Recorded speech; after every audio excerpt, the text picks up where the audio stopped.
The city lights at night were a spilled paint palette, chaotic but buzzing with a strange kind of energy. I felt pretty much the same.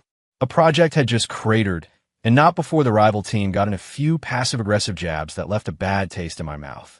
I had a full-blown inferno of frustration burning in my gut with nowhere to go. So I cranked the wheel and pulled into the parking garage of a quiet cocktail lounge I knew downtown. The lighting at the bar was dim, perfect for hiding the scowl I couldn't wipe off my face. I didn't order anything fancy, just a Godfather. The ice cubes clinked against the glass, a tiny, crisp sound that echoed the fraying edges of my patience. One drink down, and the agitation didn't subside. It just came in a sharper focus. I was debating a second when a woman's voice, hesitant but clear, sounded beside me. Excuse me. It looks like there aren't any other seats. Do you mind if I share this table? I looked up. She was young, dressed in a simple dress with a denim jacket thrown over it.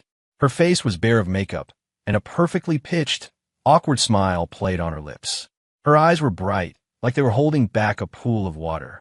Not a showstopper, but there was something incredibly easy on the eyes about her. Normally, I would have said no. I was in a foul mood and didn't want the company. But looking into those eyes, some unseen force made me nod. I even grabbed my blazer off the opposite chair. Go ahead. Thanks, she said, a wave of relief washing over her face as she sat down. She ordered a mojito. We drank in our own little bubbles of silence. Mellow jazz drifted from the speakers, a backdrop to the low hum of conversation around us, which only made our corner feel quieter. Maybe it was the whiskey, or maybe it was the fact that I was bursting with things I couldn't say to anyone I knew, but I looked at the girl sipping her drink and blurted out, "You ever have one of those days where it feels like the universe is personally trying to screw you over?" She blinked, then a small smile bloomed in her eyes. She set down her glass. "Sounds like your luck ran out today." "Ran out?" "It got hit by a bus," I grumbled. I found myself venting not about the specifics of work, but about backstabbing colleagues and project going south. She didn't press for details. She just listened, nodding occasionally, or when I'd pause, murmuring a soft, "That sounds really rough," or "I get it." Her voice was low and soothing. I realized that talking to her, this complete stranger, was actually helping. The pressure in my chest was loosening its grip. I even learned her name, Mia, a nice name. One drink turned into another. I lost count of how many I had, only remembering that the conversation flowed more easily. Mia started talking more, too. We went from bad days to favorite movies, then debated which food truck had the best late-night tacos. From there, my memory gets hazy, like looking through frosted glass. A headache.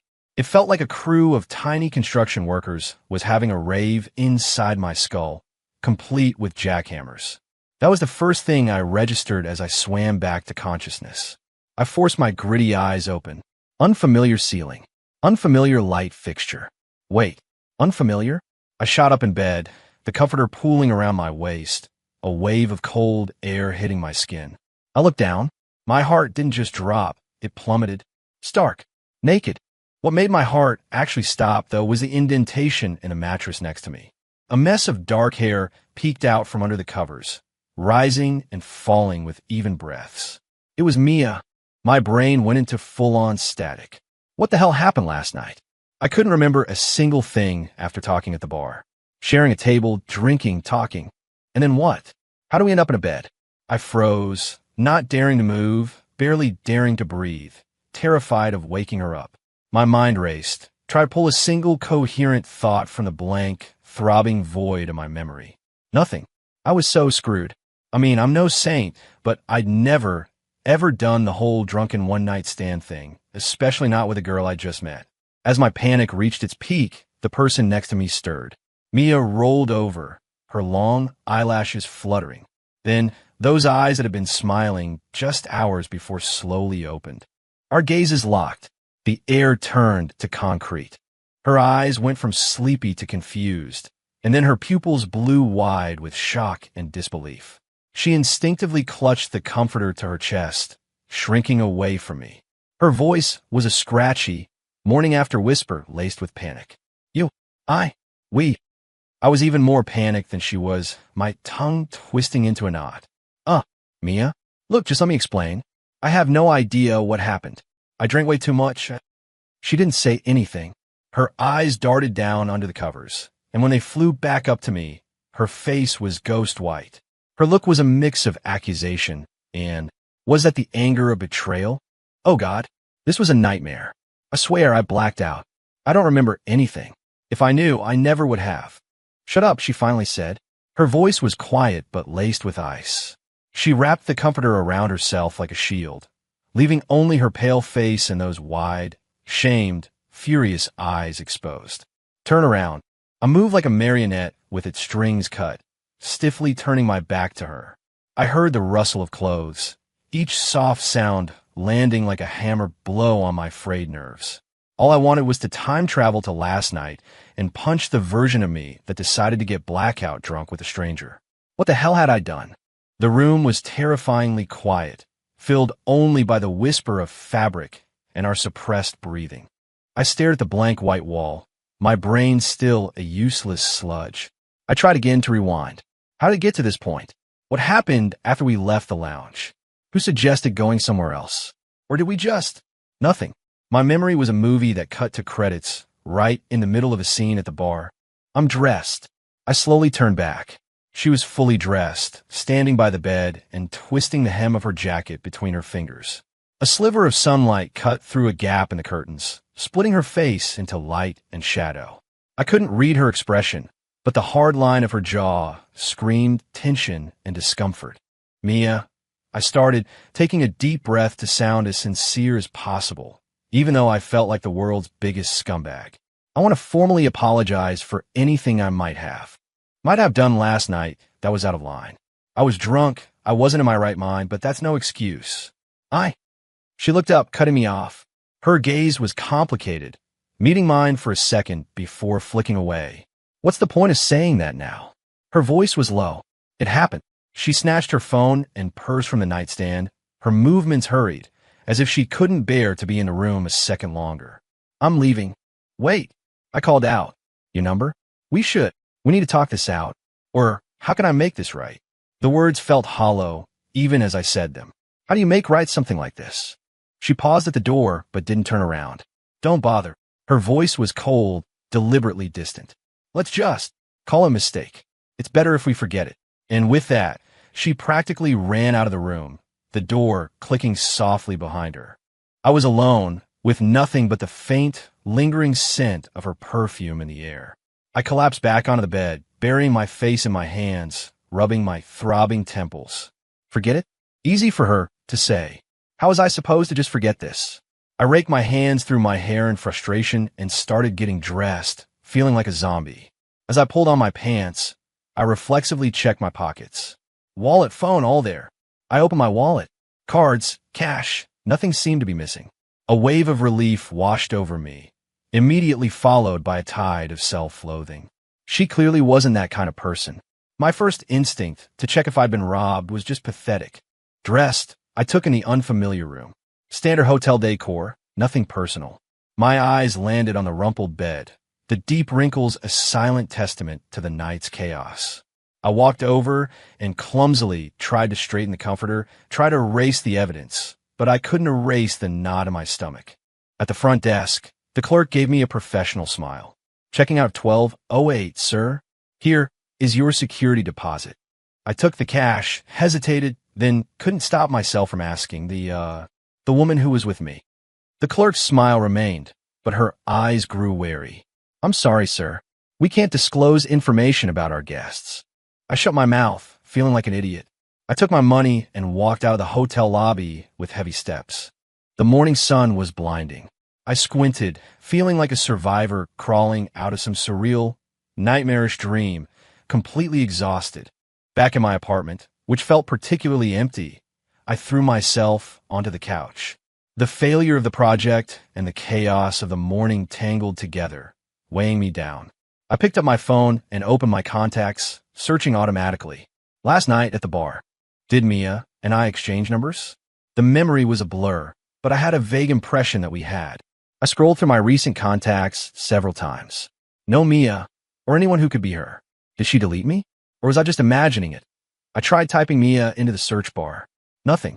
It looked like she was serious about turning the page and pretending none of this ever happened. I put my phone down, a strange feeling settling in my gut. Was it relief that I wouldn't have to deal with the fallout? Not really. It felt more like a weird sense of loss and guilt. I sat there for what felt like hours, until a sharp hunger pang reminded me I hadn't eaten since yesterday. I dragged myself to the kitchen and opened the fridge. A few beers and a loaf of expired bread. I sighed and pulled out my phone, about to order something on DoorDash. Just then it rang. The screen lit up with the name of my project manager, Dave Ramsey. I frowned, took a deep breath to pull myself together, and answered. "Hey, Dave." "Ethan." Dave's serious voice came through the line. "About that project yesterday. Even though it fell through, the other company gave us some feedback. I need you to come in this afternoon for a debriefing. Also, we're trying to land a new client, Stellar Innovations. Get a file ready. I want you on the team for that pitch." Stellar Innovations? I sat up straight. They were notoriously tough to work with, but landing them would be a massive win. "Got it, Dave. I'll be right there." After hanging up, I shoved the morning's disaster to the back of my mind. I couldn't lose my job. Life had to go on. I took a quick shower, changed, and headed for the office. Maybe if I just buried myself in work, I could forget about the girl named Mia and that chaotic, humiliating morning. I told myself that anyway. But as I stood in the elevator, staring at my hung-over, haggard reflection in the mirrored doors, Mia's shocked, accusing eyes floated back into my mind. Could I really forget that easily? For the next few days, I forced myself to dive into work. I researched everything I could on Stellar Innovations, their corporate structure, their business lines, their recent acquisitions. Dave was taking this pitch seriously, putting together a dedicated team with me as one of the key members. Being busy helped, but anytime I had a spare moment or saw something that reminded me of that night, a bar mojito ad, even just a girl in a simple dress, my thoughts would drift back to that messy morning, and a wave of frustration and guilt would wash over me. I even started to wonder if I should have been more insistent about getting her number, at least to properly apologize or to make sure she was really okay. She said to forget it, but how could any woman just shrug something like that off? The thought was like a tiny splinter in my mind, not deep, but always there to prick me when I least expected it. That afternoon, our team met to discuss the initial pitch for Stellar. Halfway through, Dave took a call, then addressed the room. "Good news. Stellar is very interested. Their project director is on her way over now for a preliminary discussion." Everyone looked sharp. A ripple of excitement went through the room. Their director coming here in person? That was a good sign. I straightened up, reviewing my notes. About 20 minutes later, the conference room door opened. Dave immediately stood up, his face beaming. "Director Sullivan, welcome. We're honored to have you here in person." My eyes, along with everyone else's, turned to the door. An assistant came in first, followed by a tall, impeccably dressed woman in a charcoal gray suit. Her makeup was flawless, her hair pulled back in a severe but elegant knot. She wore a professional, practiced smile, and her eyes were sharp and cool. "The pleasure is all ours, Mr. Ramsey. We're very much looking forward to a potential partnership," she said, her voice clear and steady, carrying an air of authority. The second I saw her face, it was like a bolt of lightning shot through me. I was frozen in my seat, my mind a complete blank. That face. How could I ever forget that face? The casual softness from that night was gone, replaced by a sharp, corporate polish. The warmth in her eyes had been replaced by a detached, analytical gaze. But I was 100% certain. The project director from Stellar Innovations was the same woman who had fled from my hotel room that morning. Mia. She was a director at Stellar Innovations? The shock was so immense I could barely think. I watched her shake hands with Dave, exchange pleasantries, and let her gaze sweep across the room, over every member of our team. When her eyes passed over me, they didn't linger for even a fraction of a second. She looked at me like I was a piece of furniture, a total stranger, before moving on. Did she not recognize me? Or was she pretending not to? My heart hammered against my ribs. My palms started to sweat. I instinctively lowered my head, pretending to read my notes, my mind a chaotic mess. This was too much of coincidence. This was crazier than a movie plot. Dave started introducing the team. "Director Sullivan, this is our project team. This is Lee, our lead engineer. This is Wong, our data analyst. And this is Ethan Cole, When he said my name, I had no choice but to look up and meet her gaze. I searched her face for any flicker of recognition, any sign of surprise, but there was nothing. Her expression was a perfect professional mask. She gave me a slight nod, her tone flat. Mr. Cole, a pleasure. Pleasure to meet you, Director Sullivan. I heard myself say, my voice sounding dry and distant. Director Sullivan? Her name wasn't Mia? Wait, maybe I was wrong. Could two people really look that much alike? The meeting began. Dave did most of the talking, outlining our company's proposal. Director Sullivan would occasionally interject with a question. Her tone was calm, but every question was sharp, insightful, and straight to the point. She was obviously brilliant at her job. I sat there, my mind a million miles away. I discreetly studied her. The eyebrows, the eyes, the nose, the lips. The more I looked, the more certain I was. This was Mia. Absolutely. The light in the bar had been dim, and she hadn't been wearing makeup, but the shape of her face, especially her eyes. I'd never mistake those eyes. So why was her name Sullivan? And why was she acting like she'd never seen me before? There was only one explanation. She'd used a fake name. Mia was a lie she'd told me at the bar. Director Sullivan. That was who she really was. The realization left a bitter taste in my mouth. My one-night stand had just turned into a key executive at a major potential client. And she'd lied about her name. This was a soap opera. The meeting finally ended. It had been amicable on the surface, but I had been on pins and needles the entire time. Dave warmly invited Director Sullivan to dinner, but she politely declined. Thank you for the offer, Mr. Ramsey, but I have another meeting to get to. We can schedule a time to discuss the details further, she said, standing and shaking his hand. Of course, of course. Let me walk you out. Dave escorted her and her assistant toward the door. I stood up with the rest of the team, my eyes glued to her retreating figure. At the doorway, she seemed to remember something. She stopped, turned, and her gaze found me in the crowd with unnerving accuracy. Her face was still impassive as she spoke, her voice level. Mr. Cole, is it? Regarding the technical implementation you mentioned earlier, I have a few more detailed questions. If you don't mind, could you walk me to the elevator? We could discuss it on the way. In an instant, every eye in the room, including Dave's, swiveled to me. My heart leaped into my throat. Here it comes. I forced myself to look calm, nodding. Of course, Director Sullivan. Under the curious and envious stares of my colleagues, I followed her and her assistant out of the conference room.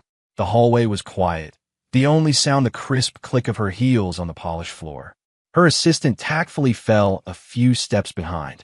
When we reached the elevator bay, she pressed the down button, then turned to face me. The professional calm she'd worn in the meeting was gone. Her eyes were chips of ice, her voice low and tight with a fury I could feel. Mr. Cole, she said, each word a carefully enunciated threat. I hope this is the first and last time we speak privately. That night was a complete and utter mistake. I need you to forget it. Immediately. Do not let it affect this project. And do not, under any circumstances, mention it to me or anyone else at my company. Ever. Or else. She didn't finish the sentence, but the warning in her eyes was crystal clear. The elevator chimed, the doors sliding open. She gave me one last, cold glare before stepping inside, her assistant right behind her. The doors slid shut, cutting off the sight of her beautiful, furious face. I stood alone in the empty hallway, watching the floor number light up and start its descent, a whirlwind of emotions churning inside me. A mistake? Forget it. I rubbed my nose, a bitter, self-deprecating smile twisting my lips. Yeah, right. This was far from over. Being warned off like that so bluntly, I stood there by the elevators, feeling like someone had just dumped a bucket of ice water over my head. The chills seeped right down to my bones. Her last look, that cold, threatening glare, and her words echoed in my mind. She didn't just remember me. She wanted nothing to do with me, so much so that she'd use her professional authority to threaten me into silence.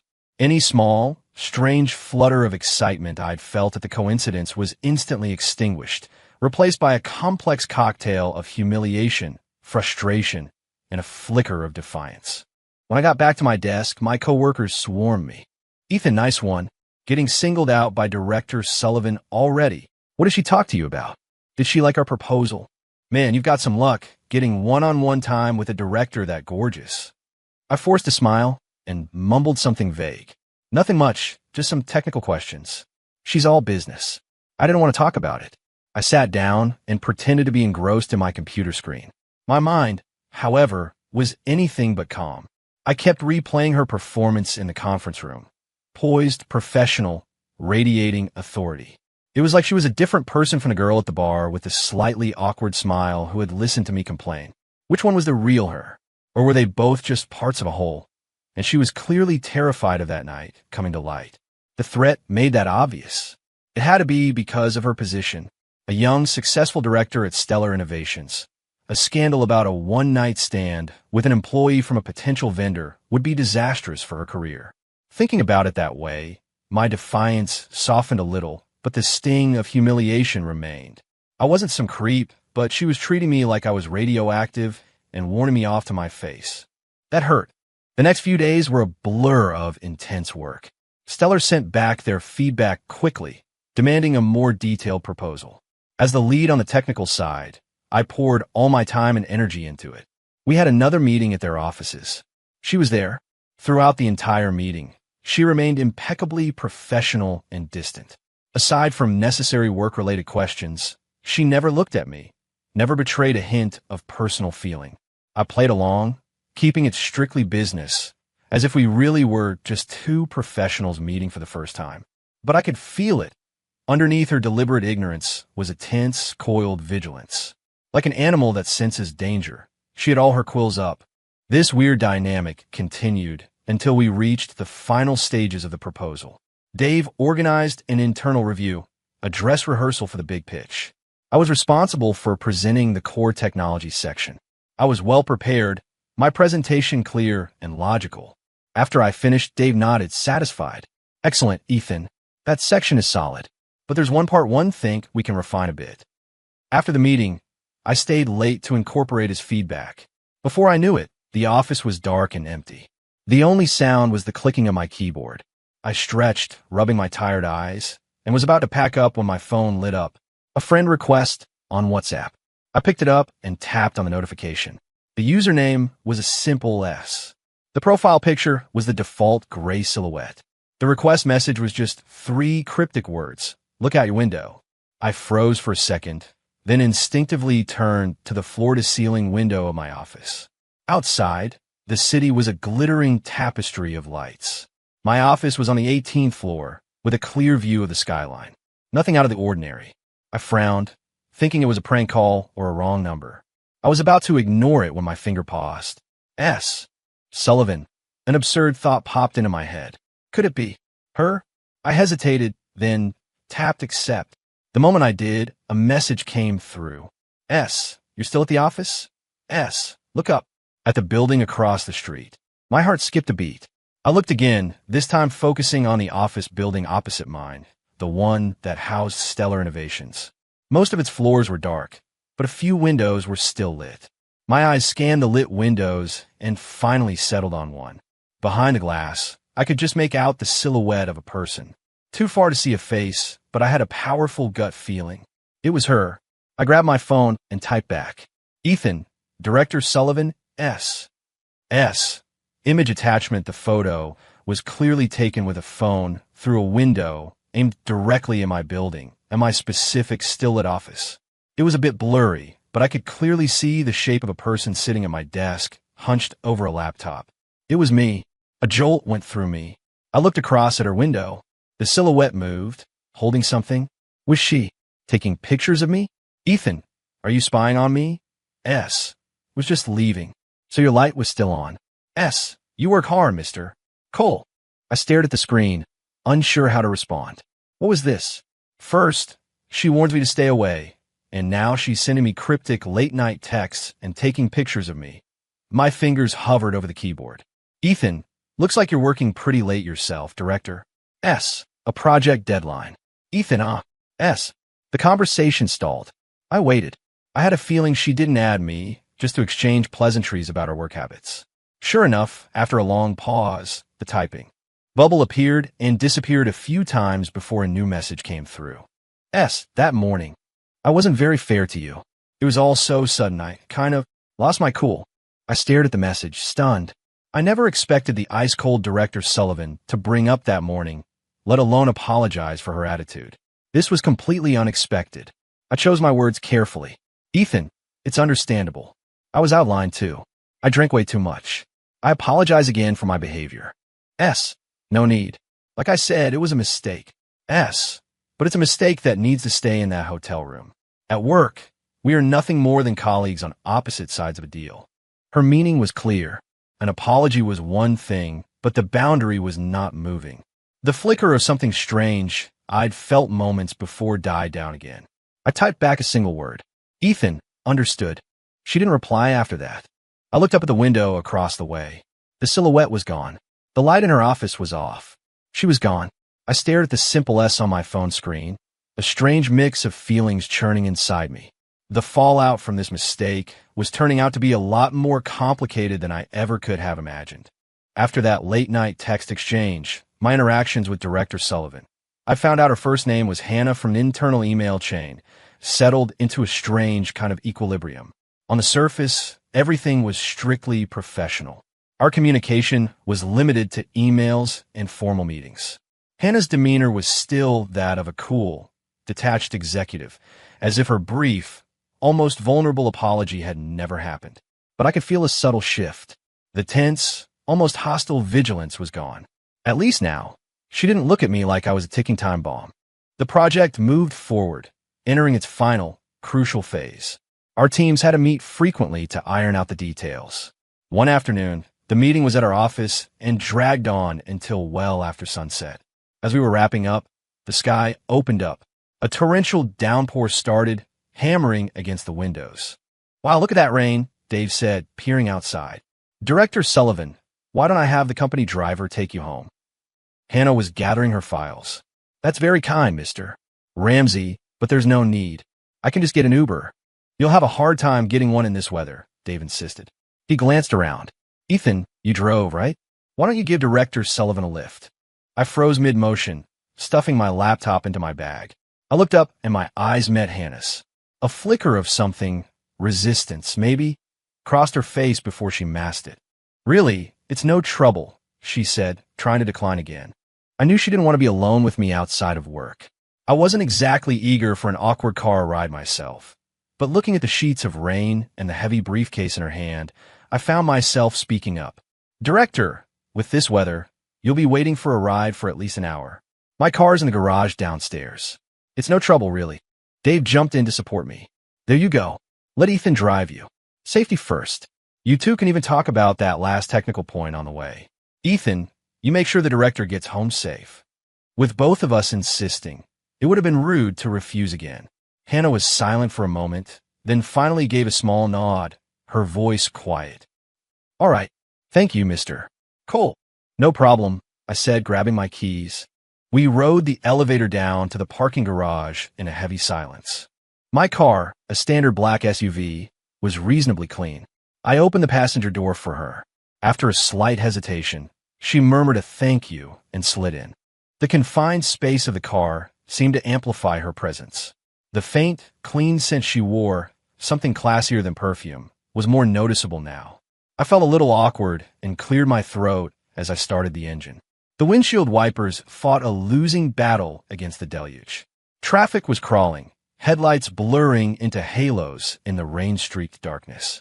The silence in the car was thick, broken only by the rhythmic squeak of the wipers and the hum of the engine. The awkwardness was getting to be too much. I cleared my throat, searching for something to say. "Crazy rain, huh?" She replied, looking out her window. "So about that data interface issue we were discussing. Let's save work talk for the office tomorrow," she cut in, her tone polite but firm, drawing a clear line. My attempt at conversation shot down. I shut my mouth and focused on driving. The visibility was terrible.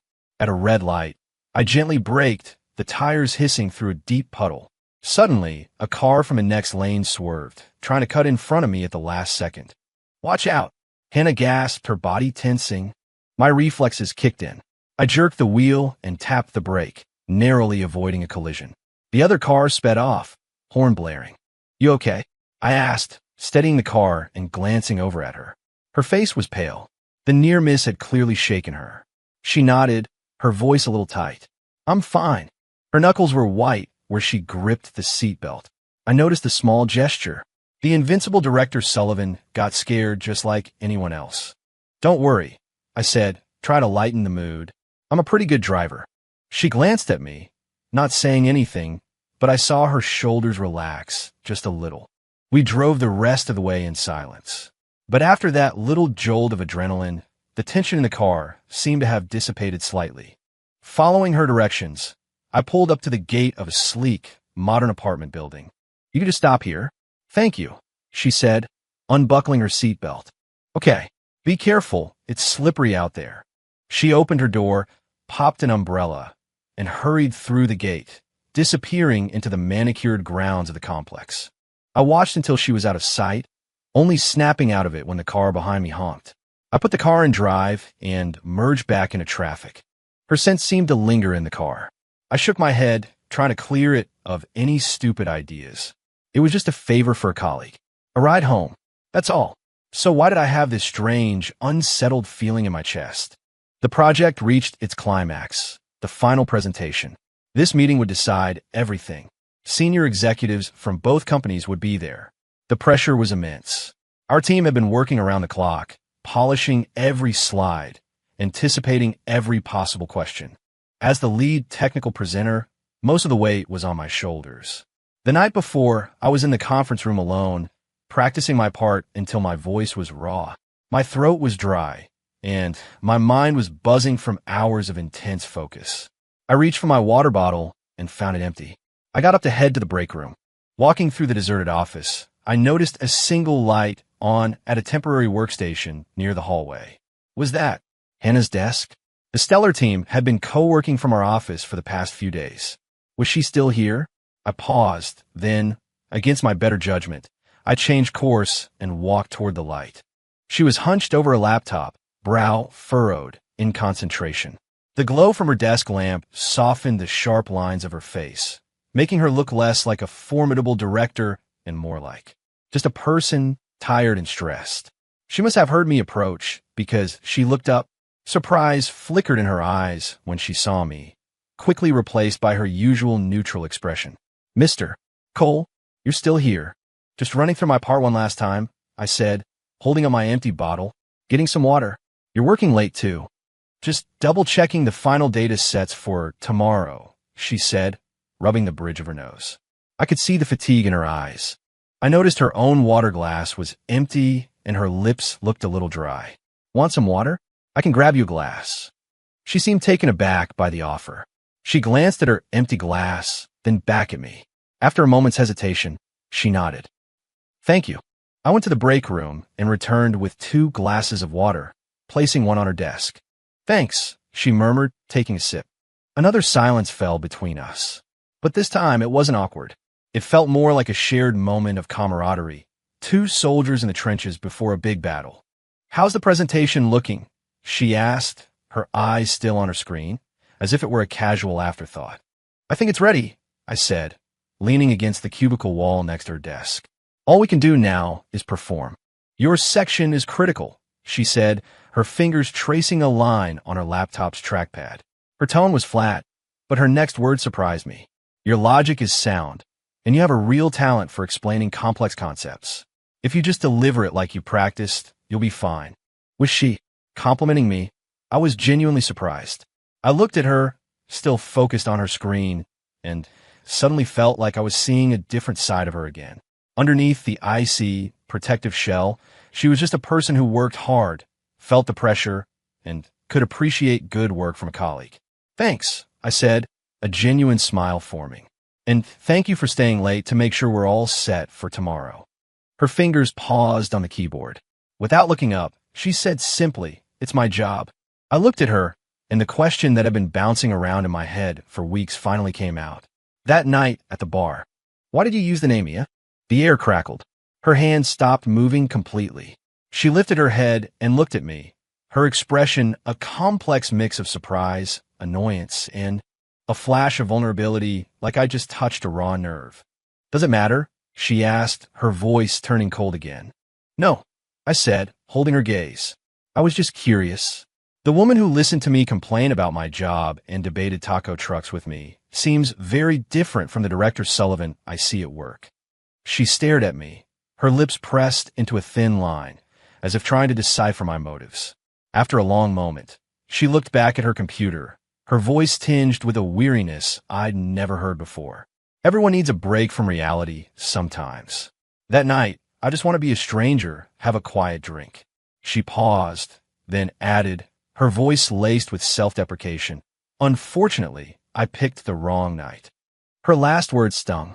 I knew what she meant. Her bad luck was meeting me and stumbling into this whole mess. I rubbed the back of my neck, feeling a mix of awkwardness and understanding. So that was it. She was just another overworked professional trying to escape for a few hours and had ended up in an even more stressful situation. I get it, I said, nodding. I drained my glass. Well, I won't keep you. You should get some rest too. Tomorrow, break a leg. With that, I turned and walked away. As I disappeared around the corner, Hannah slowly looked up from her screen. She stared at the empty space where I had been standing. Her gaze fell to the glass of water on her desk, the condensation cool against her hand when she picked it up. She thought of my tired but determined eyes and my final words of encouragement. A heavily fortified wall around her heart seemed to crack, just a little, but only for a moment. She took a deep breath, forcing her focus back to the numbers on the screen. Tomorrow was the day. The final presentation was held in the main boardroom at Stellar Innovations. Their CEO, VP, and all the key department heads were there. The atmosphere was formal and tense. I sat at the presenter's table, my palms sweating in my perfectly pressed suit. I could feel a calm, steady gaze from across the room. Hannah, sitting among the Stellar executives, her expression unreadable. Dave gave the introduction, and then it was my turn. I took a deep breath, picked up the laser pointer, and walked to the front of the room. I started strong, my voice even, my points clear. I was breaking down complex technical specs into understandable concepts. The executives seemed engaged, nodding and taking notes. Then, just as I reached the most critical part of my presentation, the performance optimization, disaster struck. The projector flickered twice, and the screen went black. A murmur went through the room. My stomach dropped. A technical failure? Now, Dave's face paled. He immediately signaled for the IT guy to come fix it. I stood there, my mind racing. Switching to a backup would take time, disrupt the flow, and make us look unprofessional. My eyes instinctively found Hannah's. Her brow was furrowed, but there was no panic in her eyes. She gave me a tiny, almost imperceptible nod. Her look said one thing: stay calm. In that split second, I made a decision. I put down a laser pointer, turned to the executives, and offered a disarming smile. Apologies, everyone. It seems our technology is having a moment. But that's all right, I said, tapping my temple with my finger, my voice confident and relaxed. The most important parts are all up here. If you'll allow me, I'll continue without the slides. I walked over to the whiteboard. Relying purely on memory and a deep understanding of the material, I started sketching out data flows and system architecture, explaining each component as I went. Freed from the script of the PowerPoint, my delivery became more dynamic, more engaging. I use analogies, I simplified complex ideas, and I showed them not just what we would do, but how we would think. The CEO, a stern-faced man in his 50s, began to look genuinely interested. At one point, when I explained a particularly elegant solution, I saw him nod in approval. From her seat, Hannah watched me, a flicker of surprise in her eyes that slowly morphed into something I could only describe as admiration. She hadn't expected me to handle the crisis this well, to not just survive it, but to thrive in it. The IT tech finally got the projector working again, but I didn't switch back. I finished my entire section at the whiteboard, my explanation seamless and powerful. When I put the marker down and gave a slight bow, the room erupted in applause. The Stellar CEO led it himself. Excellent, he said, looking at Dave. Mr. Ramsey, your young engineer here is not only technically brilliant, but his composure and adaptability are top-notch. A real rising star. Dave was beaming, clapping me on the back as I returned to my seat, my own heart still pounding from the adrenaline. I could feel the sweat soaking through the back of my shirt. The rest of the meeting was a breeze. We aced the Q&A session. It was a home run. The CEO gave his verbal agreement to the partnership on the spot. As we filed out of the boardroom, Dave was ecstatic. "You killed it, kid. You absolutely killed it. We're celebrating tonight." My treat. My teammates surrounded me, congratulating me, but my eyes were searching for one person. Hannah was walking ahead with her assistant, speaking in low tones. As she reached the corner of the hallway, she paused and looked back. Her eyes found mine across the crowded corridor. We held each other's gaze for a beat longer than usual. And then I saw it. The corner of her mouth tilted up in a tiny, almost invisible smile. Her eyes weren't cold or professional anymore. They held a clear, genuine look of approval and warmth. It was gone in a flash, so quick I almost thought I'd imagined it. But I knew I hadn't. My heart gave a little jump, a feeling of triumph washing over me that was far more powerful than the CEO's praise. She had smiled at me, even if it was just a little. The celebration dinner was at a high-end restaurant. Key members from both teams were there, including Hannah and her assistant. The mood was jubilant. Dave, playing the gracious host, was in high spirits, making toasts left and right. As the man of the hour, I was the target of many of those toasts. My alcohol tolerance was average at best, but I was happy, and the wine flowed freely. My face was flushed. Hannah, as the client representative, couldn't avoid a few toasts herself. She seemed to be a lightweight. After a few sips of red wine, a delicate pink blush colored her cheeks, softening her features under the warm lights. She was quiet for most of the dinner, listening to the loud conversations, offering a polite smile when spoken to.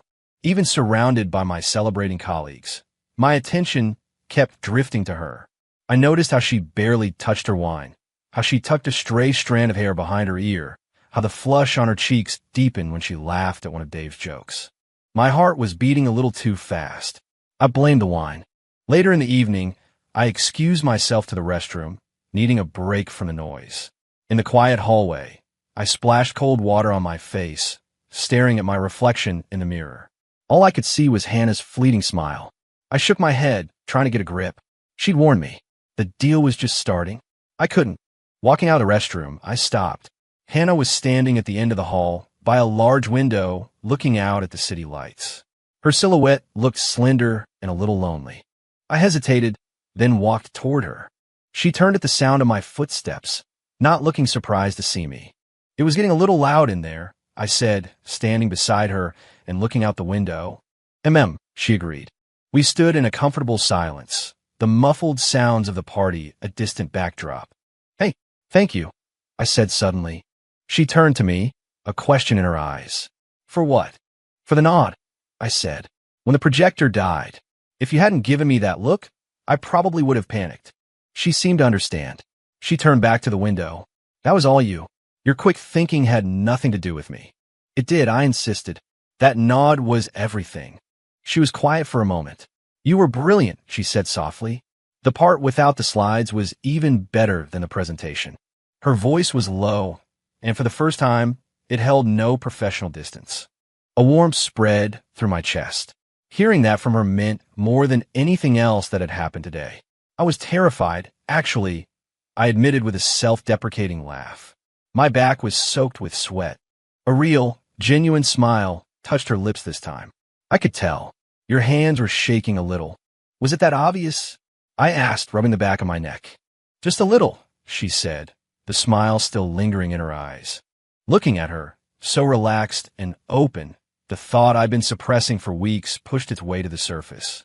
I looked at her wine-flushed cheeks and asked softly, "So, am I still Mr. Cole?" The smile on her face faded slightly. She knew what I was asking. Was there a possibility for something more, now that we were away from the office, sharing this quiet moment? She looked down, her long eyelashes hiding her expression. The dim hallway light cast shadows on her face.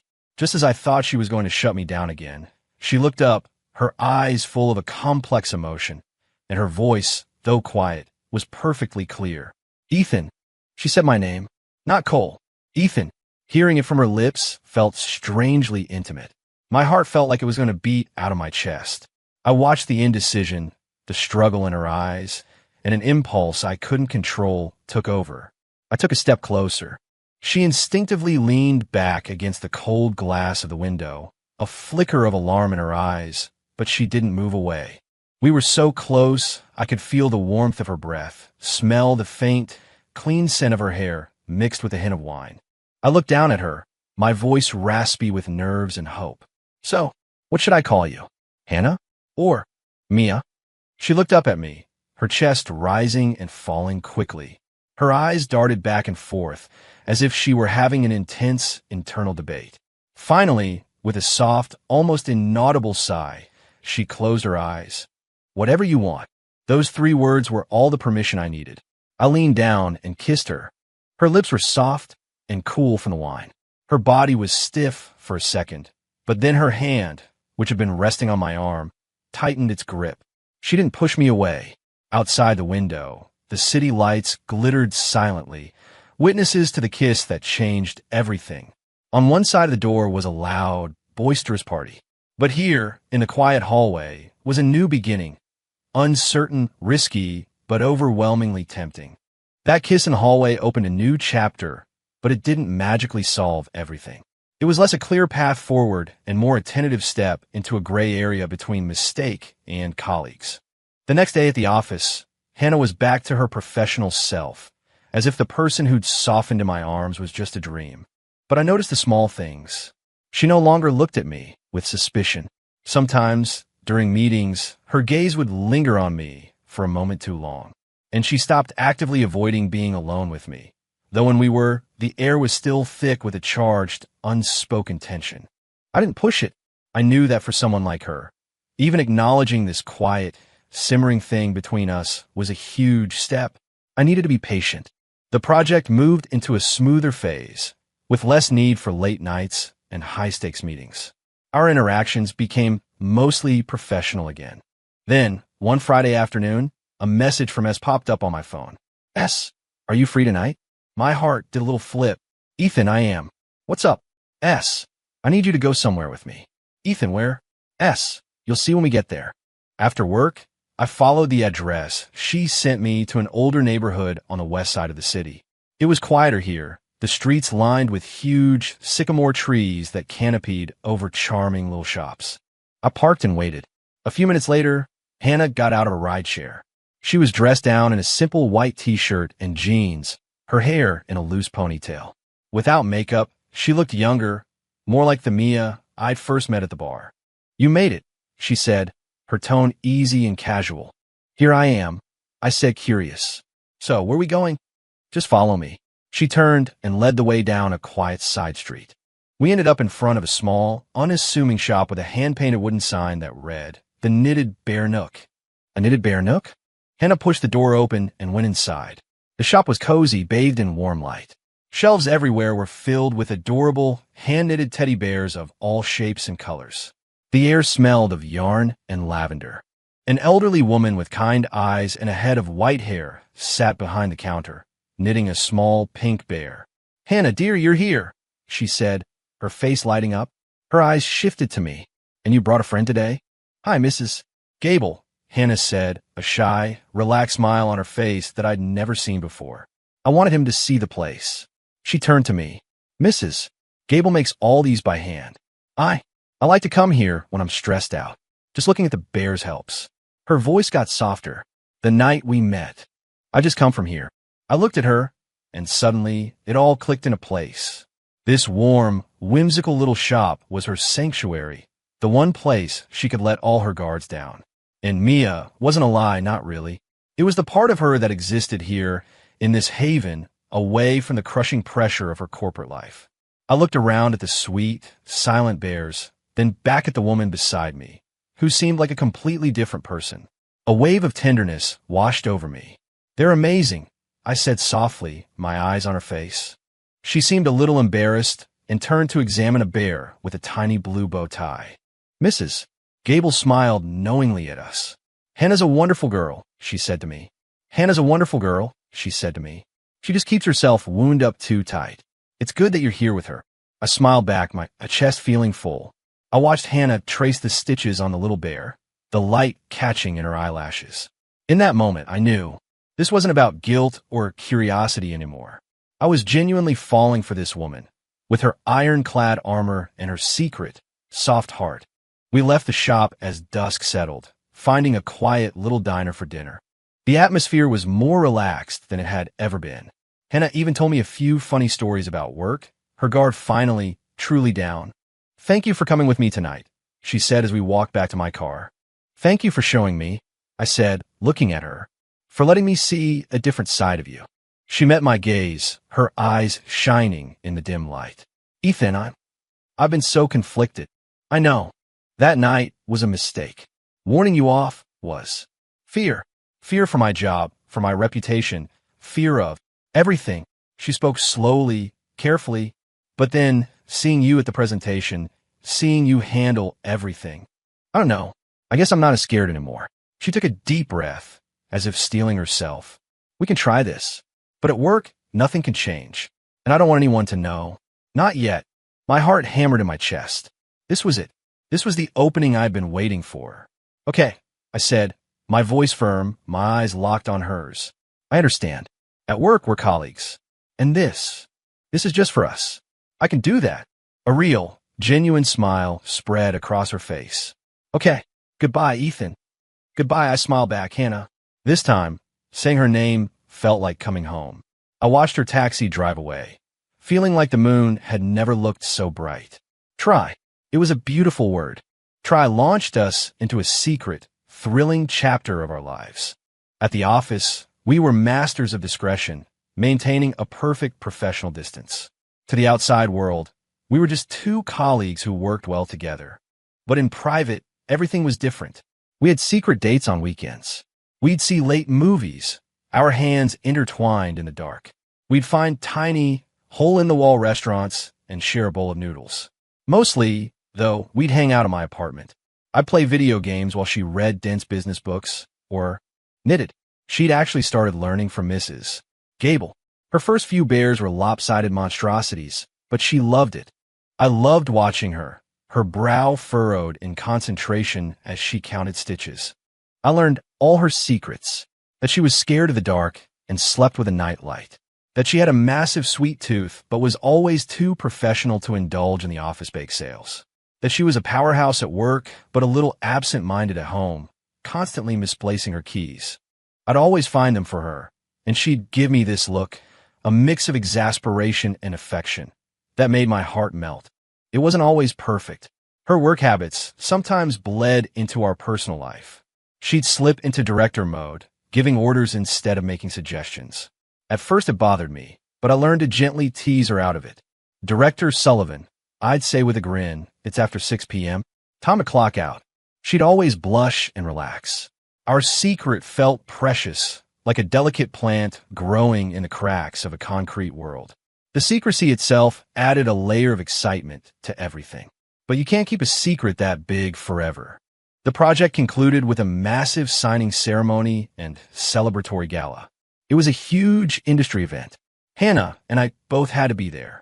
We navigated the party like pros, exchanging polite nods and brief, professional smiles, the secret thrumming between us. At one point, I stepped out onto the terrace to take a call. Just as I was finishing, Hannah came out for a breath of fresh air.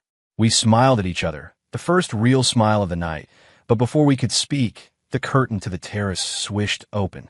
It was Mark Thompson, a VP from Stellar. He was known for being sleazy and had always paid a little too much attention to Hannah. He saw us, standing alone, and a smirk spread across his face. Well, Director Sullivan, Mr. Cole, sharing secrets out here." Hannah's expression immediately turned to ice. "It was getting stuffy inside, Mark. I was just getting some air." I nodded politely. "Mr. Thompson." His eyes darted between us. "You two certainly made a great team on this project. A real power couple, if you ask me." The insinuation was clear. Hannah's jaw tightened. "Mark, you've been drinking. We have a professional relationship. That's all." "Is it?" he slurred, stepping closer to her. "Hannah, a friendly piece of advice. The board is looking to promote a new VP. You're on the short list. It'd be a shame if some unfortunate rumors started making the rounds right about now."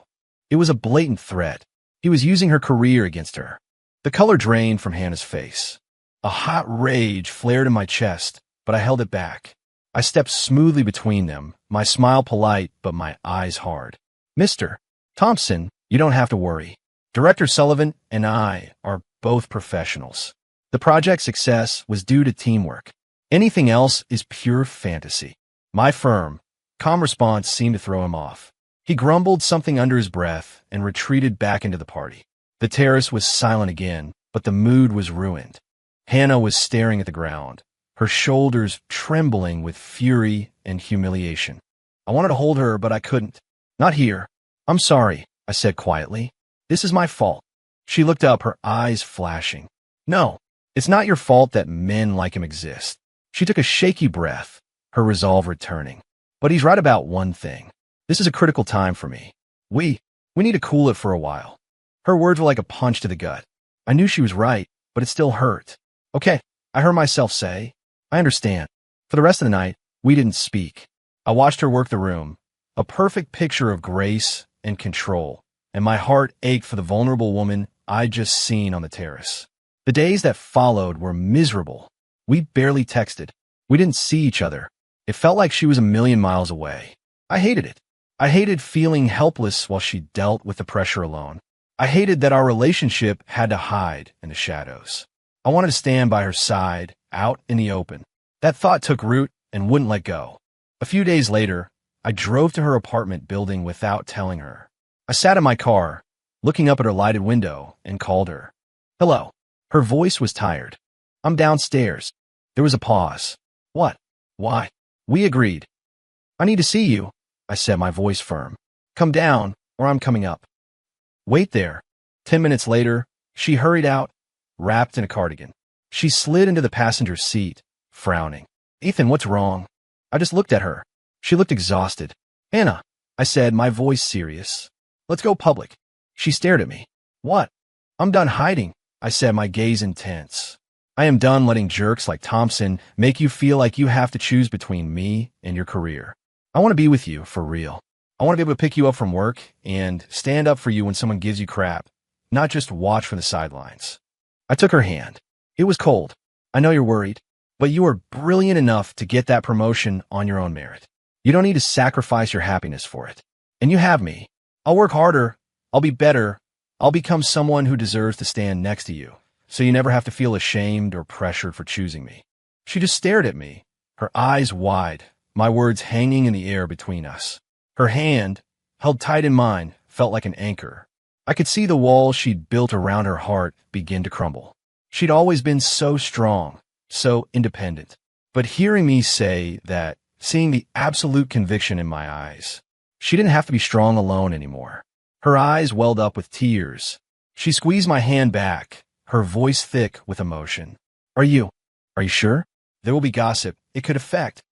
I'm sure, I said, cutting her off. Whatever happens, we face it together. As long as you're with me, I'm not backing down. She looked at me for a long, long moment. Then, a slow, watery, beautiful smile spread across her face. It was the most honest smile I'd ever seen from her. Okay, one word, but it meant everything. Overcome with joy, I pulled her in my arms, holding her so tight I never wanted to let go. Outside the car, the city lights blurred into a soft glow, silent witnesses to the moment we chose to stop hiding and start fighting for a future together. Epilogue. 3 months later, the official announcement came down. Hannah Sullivan was promoted to Vice President of Stellar Innovations. At the ceremony, she was poised, brilliant, and confident. The rumors about her and the engineer from the partner company had surfaced, but they died down just as quickly. Hannah's talent and hard work were undeniable. Success was the best defense. And me? I've been given my own major project to lead. Things are looking up. Tonight, I took Hannah's hand and led her back to the cocktail lounge where it all began. We sat in the same corner booth. Recognize this place? I asked, grinning. Hannah, my Hannah, rolled her eyes playfully. Of course. This is where some unlucky guy was drowning his sorrows and got ambushed by a stranger. Luckiest day of my life, I whispered, leaning in. How else would I have found you? She swatted my arm, but she was blushing. We ordered a Godfather and a mojito.